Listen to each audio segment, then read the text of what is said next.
So thank you, Sophie, and congratulations to Rare Cancer Australia for getting this off and running. It's a fantastic initiative, and I'm humbled and very pleased to have been invited to speak to you today. So I guess I'm trying to start the day off here with an audacious summary of in 20 minutes of what we know and what we don't know about cancer. And David Thomas will be following on after me, and the things that I don't get right, I'm sure he'll correct, and you'll have the opportunity to think about questions and bring those to us at the end of our speaking. And I'm daunted by this because really the quality of public knowledge about cancer has never been higher. We've had a great example during the week with the bacon controversy. There's really wonderful information out there and terrific commentary accessible to everyone. So that makes my task particularly difficult because you'll all be there with your iPads checking on every single thing I say. So I'm a researcher, and that looks like an ivory tower, but it really isn't. I'm just moving there we go. Probably will do it. I'm going to start by telling you, I guess, about the big picture. You've heard a little bit of this already. Cancer overall, so this is the size of the problem, about 120,000 people diagnosed each year, and as you saw in the slideshow, in the video just then, about a third of those people have a cancer which not many other people have, which will be the definition of a rare cancer. That's the annual mortality, and the burden to Australian society, and it's distasteful to put it this way, but in dollar terms, counting up all of the effects on everyone, of the cancers diagnosed in 1 year is around $100 billion. So this is a big ticket issue for everybody, and it affects everybody. Just to get a couple of basic facts off the table, which are the commonest cancers? So for women, breast ahead of bowel, ahead of melanoma and lung. And for men, prostate ahead of bowel, ahead of melanoma, ahead of lung. And there's a happy message in that lung cancer used to be the #1 cancer for men and is falling away, and lung has also peaked in women and is starting to fall away for reasons which I'm sure you all know. So, taking one cancer, this is, I guess, a time snapshot to show you of how we're going. Melanoma is a great example, and I work on it obviously, so I'm biased, but it really highlights something quite important. And that is that we did see a genuine big increase in melanoma incidence over the last 50 years or so. And we actually understand pretty well why that happened. It's basically to do with the patterns of sun exposure that Australians took on starting in the 1920s, and which then played out over the rest of their lives. And you can see that I hope you can see the laser pointer there, you can see that increase plateaued off, and it wasn't accompanied by a very large increase in mortality. And that was even though many of those melanomas were of the most dangerous kind. So it tells you a story that we did manage to start to get on top of the clinical care of melanoma and started to cure people by detecting it early. We've also seen a plateau which is starting to dip, and I haven't got the slide to show you this, but people born after the 1960s appear to have a lower melanoma risk than those who've gone before them, and we're pretty confident that that's due to better sun prevention, better sun exposure prevention. But first of all, I guess, what is cancer? And this is, my summary, but I don't think there's anything I'm going to say in the next few slides that any serious cancer researcher would disagree with.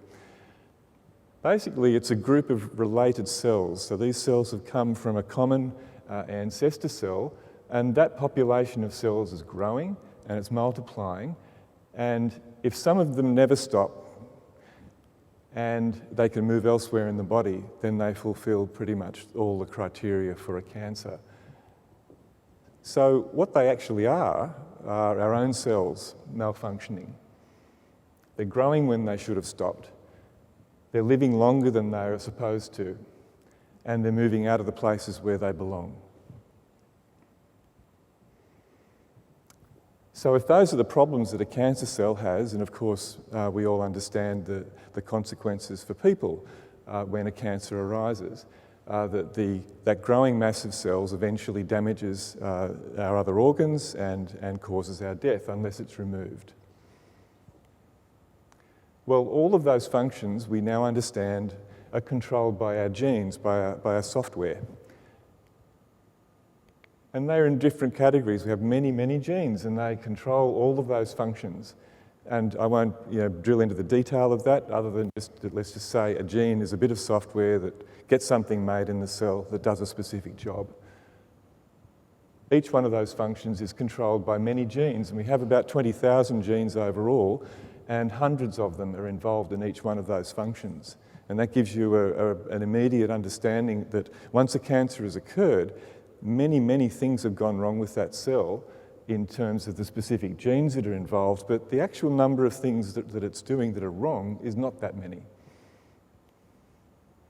So this leads us then to what we now understand is the fundamental cause of cancer. This was something that wasn't really nailed down when I started back as a green young researcher in the 1980s. It was something debated hotly. We knew it was likely to be something to do with DNA and genes, but we didn't really know. And now it's unequivocally known that the reason cancers happen is that somehow, somewhere in the chain here, we have damaged genes.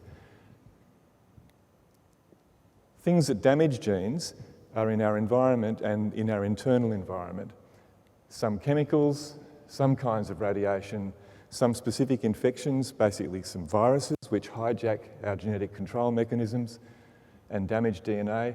And underlying everything, in fact, is and it's very clear now, very simple wear and tear. We're alive because we can use oxygen.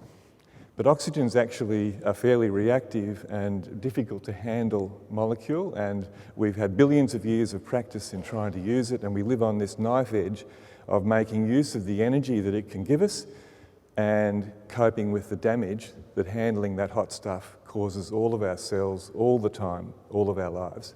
And eventually, when we wear out, that's really a big part of the picture. So if you don't want to die, stop breathing. And I guess, there's a philosophy behind that which says that, well, actually cancer is part of life, and the issue is, well, how do we deal with it? How do we get on top of it? Okay, this is now I guess it's an iconic picture, and I'm going to show you a couple of the key elements of this, talk you through it. I'll come back to it twice. This is really one of the first, one of the most exciting diagrams that I've seen. It comes out of the wave of, the Human Genome Project, and then all the resources of that were turned to human biomedicine, and in particular to cancer. And we got our first, Landsat view of cancer as a problem across all the different cancer types. Still at pretty low resolution. Things have moved on dramatically from that time, nearly 5 years ago. But I'm just going to show you a couple of key points here. So what we're looking at is that each dot is a person's tumour. And they're organised here in a whole range of cancer types, ranging from some childhood cancers down here and some leukemias, right up through the common solid tumours with melanoma sitting right out there at the end. Now, it looks like a lot of data. There's an awful lot of tumours being analysed there. It's a few thousand. But one of the couple of points I want to make here, and I'll come back to it, is there's a lot of diversity there. Even in each one of these cancer types, that person is absolutely not the same as that person, and I'll come back to that. Now, underneath here, that colour fingerprinting is a very, very simple snapshot standing back from 1,000,000 miles and saying, across all of the DNA in those tumours, what types of damage do we see in the DNA? Not even in a single gene, just in the DNA, just souping it up. And what you can see right from the end of the room is that these cancers are not the same. You can see that there's melanoma over here, which is dominated by that yellow pattern. And right over there, there's leukemia, adult leukemia. It's utterly different. It's got completely different processes damaging the DNA. There are other things here. There's two completely different types of lung cancer, but you can see from the end of the room that they basically have the same thing that's driving them. And of course, it's cigarette smoke and other pollutants like that. There are some gastrointestinal cancers here, colorectal cancer, stomach cancer. And again, from the end of the room, the overall patterns are the same, and they're quite distinct from cancer of the cervix, which, as we know, is mainly caused by the HPV virus, at least at the time these studies were done. So this immediately tied together a huge amount that we already knew about what causes cancer from epidemiology, from looking at the risk factors for these cancers. It made perfect sense, and it gave us a completely deeper insight into the truth, I guess, of that idea that damaging DNA damages genes and leads to cancer. Now, there's a lot of subtlety in this, which I'll come back to, and which has given us some amazing new opportunities. So if we come back to the consequences of all that epidemiology that had been done over all those years, and which we now know to be absolutely true, that public health intervention that we were able to do to bring to an end hopefully the rising incidence of melanoma and start to turn it back. It played out over decades, but we, if you like, have the smoking gun now, which shows that that was absolutely the right thing to do. Now, there's been a lot of discussion this week about causes of cancer and the relative difference between, as I'm sure many of you have seen, is bacon as bad as cigarettes? Well, the bottom line from that is that we're just as sure that bacon causes cancer as we are that cigarettes cause cancer. But the strength of the effect on your cancer risk of cigarette smoke is like that, and the effect of bacon on your cancer risk in the bowel is like that. And that's the difference between the public health messages. And obviously this will come back up in discussion, but it gives us a guide as to where we place our efforts. But moving on, I guess, to look at how this is played out in research. Clearly one of the main focuses for any research program in cancer and internationally is to try and understand why the person who has it actually got the cancer. Now, that epidemiology has been incredibly important in showing, if you like, the average effects of certain things on people. But we know now with very great clarity that there are other factors at play here that change the odds for individual people, and that this is true for every single cancer type. The first thing is just to remember that it's unlucky to get cancer. Even though half of us will develop cancer by the time, if we hopefully live to 85 plus, half of us will have got cancer sometime in our lives. About a fifth of us will actually die of the cancer we got. Most of us will be at the end of our allotted lifespan, and it's one of the many things that could carry us off. That's a whole discussion in itself. But if you think about it, a person who gets a cancer, let's say that one cancer that they got when they were 80. I'm standing here and I'm basically a pile of talking 50 trillion cells. That's one way of looking at me. If I'm one of those people who gets a cancer at the age of 80, there'll have been one cell, one of my cells, that got through all the hoops that could have knocked it off, that gave it in the end enough survival potential to grow and to become the cancer that killed me. One cell out of the 50 trillion that are sitting here. Now, obviously, you can break that down and say, oh, well, it was a melanoma. You didn't have 50 trillion melanoma cells. You get my point. It's actually a very rare thing for you as a pile of cells to get cancer. So it tells you straight away there's an awful lot that's protecting us from getting cancer. You have to be unlucky for one of those cells to get through the hoops. And I think that's a really important personal factor to think about when there's so much blame and guilt and suffering involved in cancer. That in fact, you didn't necessarily give it to yourself. The second thing is this unavoidable wear and tear factor. Cancer and the cancer process is strongly linked to overall our ageing. Then we get down to more specific things. But remember those two first of all. Ageing is the most important risk factor of cancer. We get down to specific exposures, and clearly this is incredibly important from a public health and prevention point of view. So we understand that in melanoma that yes, sun exposure causes most of the melanomas if you look at a whole population. The people who've been exposed to more sun tend to have more risk of melanoma. A few of them are also carrying genes that are giving them a very high risk of melanoma. But I've got to say that even there, the worst genes we know about, which might lead to somebody getting 10, 20, 30 melanomas over their life, that's still 30 cells that got through the hoops out of their 50 trillion.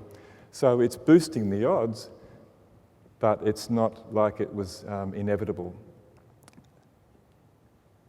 The thing we really understand now, and this is very fine-grained, is that we understand that your genetic background overall, all the genes you've inherited from all of your ancestors, influence your odds of all diseases. Each one, different genes play into it. This is a slide here which shows some of the genes that are involved in increasing your risk of melanoma. Some of them are genes that affect your pigmentation, and we understand that already. Clearly, people who have pale skin are more likely to get melanoma, somewhat, than other people.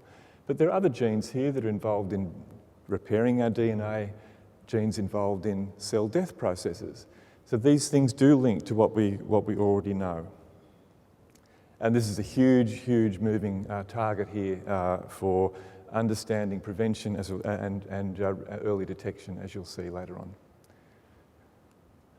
Okay, so that's the why me story. Let's go to now, well, what happens if we get one? What is the cancer like? Well, the other big fact that we know and have known for a long time is that one person's melanoma is not the same as the next person's melanoma. One person's lung cancer is not the same as another person's. One person can, or two people can have exactly the same clinical story, exactly the same scans, and one of them will progress rapidly and die, and the other will have a much more benign course, may have been picked up much more early. These things are obvious, again, from the end of the room. There's two melanomas here at low and high power view. The first one is growing like a ball, expanding with big cells. It's dominated, I guess, by growth, whereas this one is spreading all along the skin and all down the nerves, and it's dominated by spread rather than by multiplication. This is a set of melanomas just arrayed out on a slide, and again, the pink and blue test, and I'm not trivialising it, the view under the microscope tells you that they're not all the same disease. In fact, you could almost say that each one of these may well be a rare cancer in its own right. And that comes back to this slide here. On that scale over there, that's factors of 10. So the difference between this person here with colorectal cancer with very, very few mutations and this person here with 10,000 more mutations is obviously huge and explains in itself a lot about what happens to those two people. So this became obvious pretty early once we started turning genomic techniques to look at cancer, and there's a massive international investment now in analysing as many cancers in all types, in all populations, as quickly as we can so that we can synthesise this information. And you know, I guess I've lived through this and I can feel the momentum in it, but as you'll see at the end, this hasn't translated yet to massive change, but let me tell you, it is massive change, and it's going to completely, and is completely transforming the way we think about and the way we treat cancer. Can I take a couple of slides to just illustrate that? And I think I've got about 5 minutes, Sophie, is that right? So this is a set of 300 odd melanomas, and I'm just going to point out one or two things. That's that diagram, or that back of the room snapshot of all the mutations. So each one of these lines here, if you like, is, let's think of it like a barcode. for one person. There's 311 people's melanomas along there. That's the overall number of mutations. You can see some have a lot of mutations, some have very few. That's the fingerprint of the sunshine on their melanomas. It's the orange and the yellow, and you can see that nearly all of these melanomas have a lot of orange and yellow, but different proportions, and some, in fact, that have very little fingerprint from the sunlight. They're a rare cancer. They're a rare melanoma. Look at the barcoding here. So these are the genes that commonly are driving melanoma, and there's many, many more of them that we know now, but the commonest of all is the BRAF mutation. They're all the BRAF positive tumours. And then here underneath, it's just organised, showing you the other mutations that are present. And you can see that one person to the next, really, even with looking at these 20-odd genes, from one person to the next, they have a different combination of mutations sitting in their melanomas from each other. So there are common combinations, but there are also very rare combinations.